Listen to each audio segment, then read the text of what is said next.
Đây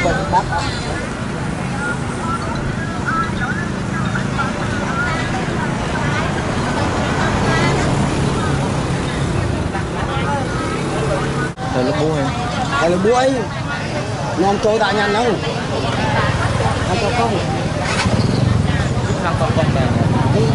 ăn con này. Con tôm ăn không?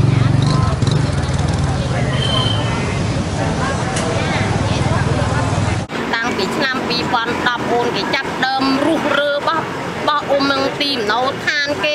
ក៏មរតកបោះពីដូនជាតាបោះខ្ញុំមានតាំងដើមដួងដើមធ្នោតចឹងណាវាកោះលឿងអស់ហើយឡូវហ្នឹងវាចង់បាត់ខុសតាងអស់ហើយដីស្រែខ្ញុំធ្វើរាល់តែឆ្នាំអាស្រ័យផលអូនកាន់កាប់តាំងពីឆ្នាំ79មកដូនតាគឺយូរហើយប៉ុន្តែចំណន់ហ្នឹងវាមានម៉ែក្រហមប៉ុលពតគេមិនចម្លៀសខ្ញុំចេញពីទីមណៅឋានអូនដល់ពេលទីមណៅឋានខ្ញុំដល់គេវៀតណាមគេសាបនេះហើយអស់ហ្នឹងយើងបានទៅនៅអាស្រ័យផលវិញ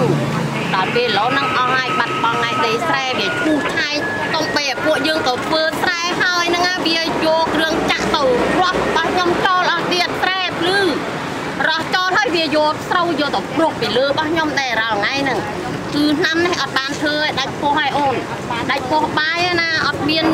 លុយមានកាក់ទិញបាយទិញទឹកឯងប្រុសវាចូលតាំងពីក្រុមហ៊ុននេះវាយកទៅវាទៅដល់ណា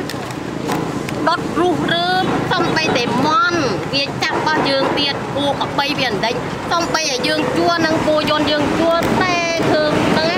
វាទៅដល់វាចាក់ប្រេងយើងចោលហើយវាបគោយន្តយើងចេញពីស្រែយើងអូនឈឺចាប់ណាអ៊ុំនឹងឈឺចាប់ណាតិចទីវាចាប់ខ្ញុំចេញពីអ្នកដីប៉ុនចេញពីផ្ទះវាចាប់ឆ្កាងដៃអញ្ចឹងវាកម្លាំងវារុះរើផ្ទះអ៊ុំណាផ្ទះរើហើយរុះរើហើយវាដុតបំផ្លាញហ្មងអារឿងផ្ទះអ៊ុំ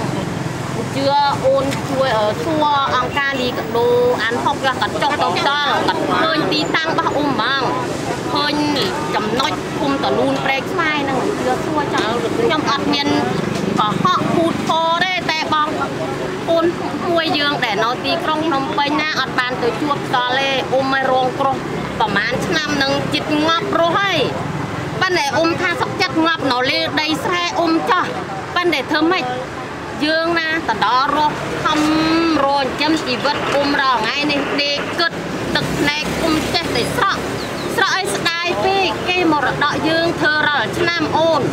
ធ្វើរាល់ឆ្នាំពេលនេះគេយកក្រុមហ៊ុនទៅធ្វើស្រែដែលអ៊ុំឈឺចាប់ណាអ៊ុំរាល់ថ្ងៃនេះអ៊ុំមកទឹកភ្នែកអ៊ុំអត់ចេញនៅក្រៅឲ្យចេញទៅក្នុងដើមទ្រូងអ៊ុំ